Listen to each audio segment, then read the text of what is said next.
नमस्कार, मी विद्या शेळके, एक taxi driver.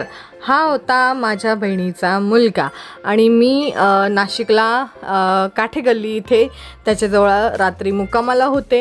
त्यानंतर पहाटे 5लाच निघाले, कारण की काल रात्री त्र्यंबकेश्वरचं भाडं सोडून येऊन CNG भरून घरी यायला मला चक्क 2 वाजले होते. आणि त्यानंतर लगेचच पहाटे 5 वाजता पिकअप असल्यामुळं रेल्वे स्टेशन जवळून पिकअप होता.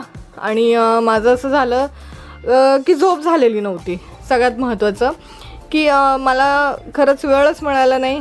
आपल्या डीमार्ट जवळचा पंप बंद असल्यामुळं बळी मंदिराजवळचं जे ऑनलाईन CNG पंप आहे तिकडनं मला CNG भरून मग सकाळी परत सकाळची तयारी आधीच करून ठेवावी लागली. आणि गेले, झोपले, थोडंसं डोळा कुठे लागतोय नाही लागतोय, लगेच सकाळ लगेचच झाली. आणि मग मी लगेच पिकअप करून पुढच्या प्रवासासाठी निघाले. पिकअप केला पहाटे 5:30 वाजता. ऑलरेडी मी अर्धा तास लेट होते, पण पॅसेंजर तिन्ही पण लेडीज होत्या आणि खूप छान होत्या त्या पण. त्यामुळेच त्यांनी थोडंसं मला सांभाळून घेतलं. त्यानंतर त्यांनी सांगितलं की पहिलं आपण सप्तशृंगी मातेचं दर्शन घ्यायला जाऊया, आदिशक्तीचं दर्शनापासून आजची सुरुवात करूया. म्हटलं ठीक आहे, चांगली गोष्ट आहे. माझं पण म्हटलं तुमच्या निमित्ताने दर्शन होईल. मग आम्ही निघालो वनी दिंडोरी रोडला. वनी दिंडोरी रोडला जात असतानाच बरेचसं अशी सकाळ म्हणजे खूपच छान वाटत होती. आणि नाशिकच्या बाहेर निघाल्यानंतर म्हटलं जेवढं लवकरात लवकर होईल तेवढं गडाकडे जाण्याची घाई करूया, कारण की पुढे रस्त्याचं काम चालू होतं. एकच डाऊट होता की कुठे आम्हाला नको ट्रॉफिक लागायला, कारण की लालपरी ह्या रोडला खूप चालतात. एक सूर्य उदय जे आपण म्हणतो तो मस्त पाहत एन्जॉय करत सनसेट की काय ते म्हणतात तो एन्जॉय करत आम्ही फायनली गडावर निघालो. गडावर निघत असताना पण मी जसं म्हटलं की लालपरीची खूप एन्जॉय चालू होते ह्या रोडने. त्यामुळं म्हटलं चला, आपल्याला काही एवढं लालपरीसोबत काम पडत नाही. पण रोपवेच्या पार्किंगमध्ये जाऊन आम्हाला गाडी पार्क करायची होती.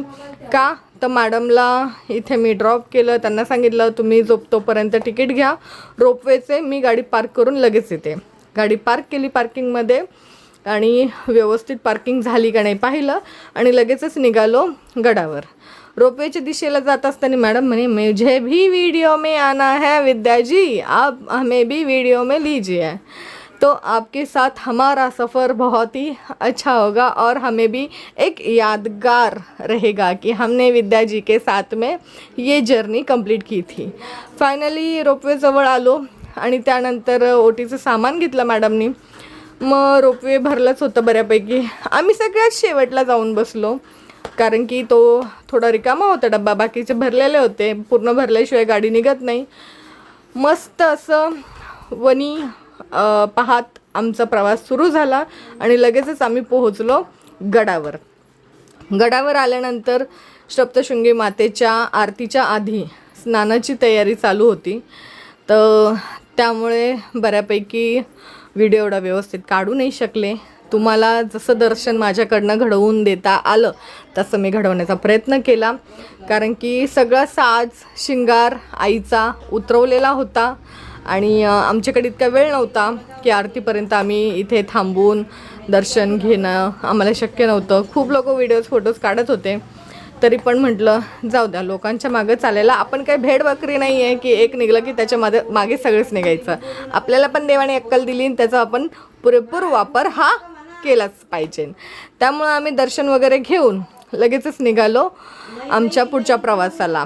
पुढचा प्रवास म्हणजेच मी पार्किंगमधून गाडी काढली, लगेच मॅडमला पिकअप लोकेशनवर पोहोचले आणि मॅडमला फोन केला. सांगितलं मॅडमला आप जल्दी जल्दी आ जाइए, हमें आगे निकलना है. आणि इकडनं आम्ही पुढे कुठे जाणार होतो सांगते, थांबा. गड आधी उतरलो. गड उतरून घेतल्यानंतर आमचं असं होतं प्लॅनिंग की गड उतरूया आणि छानपैकी चहा घेऊया. फक्त चहाचा प्लॅनिंग होता, पण मला माहीत नव्हतं की मॅडम चहासोबत लगेच नाश्ता पण ऑर्डर करणार आहे. त्यांनी मला फक्त चहा सांगितलेला. त्यामुळं मग आम्ही वणी दिंडोरीमध्ये आलो. वणी तर बऱ्यापैकी सोडलंच होतं. दिंडोरीत आल्यानंतर आमचं असं होतं की दिंडोरीमध्ये जाऊन आपण चहा घेऊया. मग मॅडम म्हणे चहासोबत आपल्याला काही खायला पण लागेल, पण इथे दिंडोरीमध्ये पाहिजे तसं क्वालिटीचं फूड मिळणार नाही याची मला कल्पना होते. तरी पण मॅडमने ऑर्डर केलं. मग ऑर्डर केल्यानंतर आपण जास्त काही वाद घालू शकत नव्हतो. मग म्हटलं चला काही हरकत नाही आहे, तुम्ही मी हा व्हिडिओ पूर्णपणे टॉप टू बॉटम यासाठी शूट करून टाकते की कसे वळणं आहेत ज्या लोकांची खूप मनापासून इच्छा आहे की ड्रायव्हिंग क्षेत्रामध्ये आपण आलं पाहिजे. काळजाचे ठोके चुकवणारं क्षेत्र म्हणजे ड्रायव्हिंग क्षेत्र आहे. आणि त्यामुळंच मी नेहमीच सांगते की हे बच्चों का खेळ नाही आहे. मग मी दिंडोरीत आलो, चहा घेतला. त्यांनी नाश्ता मागवलेला तोही केला. नाश्ता मला काही आवडलेला नव्हता, पण तरी पण म्हटलं चला निघूया आपल्या पुढच्या प्रवासाला. पुढचा प्रवास म्हणजेच आम्ही निघालो होतो घृष्णेश्वर मंदिराकडे. घृष्णेश्वर मंदिरात त्यांना दर्शनासाठी जायचं होतं, पण घृष्णेश्वर करायच्या आधी पण त्यांना खूप साऱ्या गोष्टी मला प्रवासात सांगायच्या होत्या की इथे ते म्हणत होत्या की इसे काजू कहते हैं, मनुके कहते हैं. तर त्यांच्या भाषेत बोलायच्या, मी माझ्या भाषेत बोलायचे. फायनली बसवंत पिंपळगावला आलो. बसवंत पिंपळगावला CNG भरल्या. पेशर काही नव्हतं. इथे हे दादा भेटले, ते संभाजीनगरचे होते. दोघंही जोडीनं देवीच्या गडावर दर्शनासाठी आलेले होते.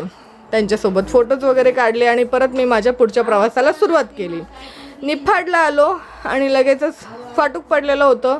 म्हटलं करो तुम भी आराम करो. मग नंतर लगेच आम्ही पुढे आलो.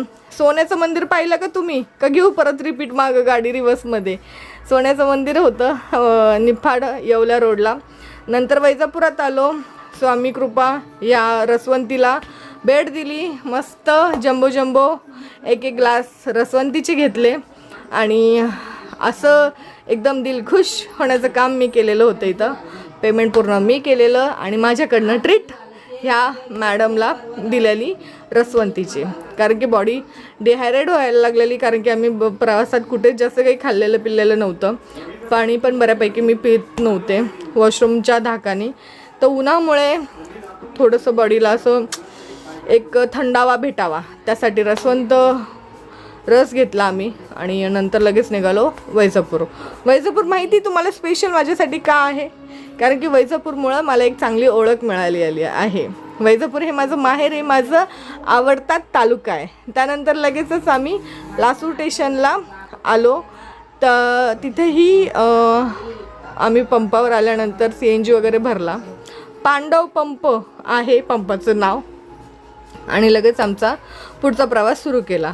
तुम्ही म्हणाल विद्याताई आता हा कोणता रूट घृष्णेश्वरला जाणारा, हा एक मधला शॉर्टकट होता. त्यामुळं मी मधून एकदम शॉर्टकट मारून घृष्णेश्वरच्या मंदिराच्या दिशेला आले. मंदिराकडे येत असताना मॅडमला दाखवलं इथं तळं आहे, तळ्यात आंघोळ करून मग पुढची पूजा अर्चना आम्ही पहिल्यापासून करत आलो. जिजामातेचा जन्म माहेर इथं आहे. सगळ्या गोष्टी असं त्यांना सांगत आम्ही निघालो. माहेरी का सासरे एवढं डीपमध्ये मला पण माहीत नव्हतं, पण काहीतरी माहिती द्यायची होती म्हणून दिली. एल्लोराजवळ मॅडमला सोडलं. त्यांना आधी असं होतं की 2 वाजले, कधी आम्ही आतमध्ये जाणार, कधी सगळे गुफा वगैरे बघणार. हे दादा आले, काहीतरी कार्ड वगैरे दिलं, म्हणे ताई इकडं थांबा तिकडं थांबा. म्हटलं ठीक आहे काही हरकत नाही, तुम्ही म्हणाल तिथं. पार्किंगमध्ये आले. शेवटी शिर्डीचे ट्रॅव्हल्सवाले हे दादा भेटले. ते दादा म्हणे ताई विद्याताई आमच्यासोबतही फोटो वगैरे काढा. त्यांच्यासोबत फोटो वगैरे काढले, व्हिडिओज काढले आणि परत पॅसेंजरला घेऊन निघाले मी भद्रा मारुतीला. आज शनिवार होता. म्हटलं मारुतीचं दर्शन घेऊया. योगायोग एवढा चांगला होता की आरतीच्या वेळेला आम्ही पोहोचलो होतो, पण मॅडमला परत हॉटेलला यायचं होतं म्हणून आरती काय आम्ही घ्यायला थांबलो नाही. पार्किंगमध्ये गेले, पार्किंगला गाडी लावली. तिथे पण हेच की गाडी पण लावायला जागा नव्हती. पार्किंगचे एवढे पैसे घेतात, पण शिस्तीत पार्किंग काही इथे लागत नाही. हे काका होते चणे विकणारे, ते म्हणे उधर लगाव इधर लगाव. म्हटलं ठीक आहे लावते, दम घ्या थोडा. गाडी पार्किंगला लावली. मंदिराकडे आलो. शूज वगैरे काढून ठेवले. मंदिरात इंटर केल्यानंतर लगेचच आम्हाला दर्शन घेऊन बाहेर पडायचं होतं. मंदिरात आलो. आधी रामांचं दर्शन घेतलं, मग मारुतीरायाचं दर्शन घेतलं, मग शनिदेवाचं दर्शन घेतलं आणि लगेचच निघालो गाडीकडे. पार्किंगमध्ये यायच्या आधी चहा घेऊया म्हटलं. मॅडमला सांगितलं आ जाओ पवन चाय पिलाती हूँ मैं आपको भी आज. मग इथे पेड्यांचे स्टॉल लागलेले होते आणि भद्रा मारुतीला खरंच नवसाला पावणारा देव म्हणतात आणि खरंच नवसाला पावला माझ्या नवऱ्याच्या. आता तुम्ही म्हणाल ते कसं, तर सांगते, शेवटपर्यंत व्हिडिओ नक्की बघा. माझ्या लग्नाच्या आधी माझ्या नवऱ्याने म्हणजेच आधीच्या पप्पाने मारुतीरायाला नवस केला होता की हीच मला बायको मिळवू दे, म्हणजे मी तुझ्या दर्शनाला येईन. आणि अजूनपर्यंत ते कधीच नाही आले. लग्न झालं, मुलं झाले, तरी आजपर्यंत आधीचे पप्पा काही दर्शनाला गेले नाही. म्हटलं ठीक आहे, काही हरकत नाही, देव स्वतः जेव्हा बोलवेल तेव्हा जा. फायनली मॅडमच्या हॉटेलवर आलो. मॅडमला रूम्स वगैरे दाखवल्या. लक्ष्मीनारायण हॉटेलला त्यांना म्हटलं हा रूम बरा वाटतोय, घ्या बुक करून. शेवटी मॅडमने रूम बुक केली आणि त्यांचं लगेज वगैरे काढून दिलं. लगेज काढून दिलं आणि मी लगेचच निघाले संभाजीनगरला माझ्या भावाच्या घरी. म्हटलं मॅडमला सोडले. सकाळी 5:30 वाजल्यापासून वेड्यासारखे धावते संध्याकाळचे 7:30 वाजले. तुम्हालाही असा सुखाचा प्रवास करायचा असेल तर नक्कीच विद्या टूर्स अँड ट्रॅव्हल्समधून गाडी बुक करा. धन्यवाद. थँक्यू.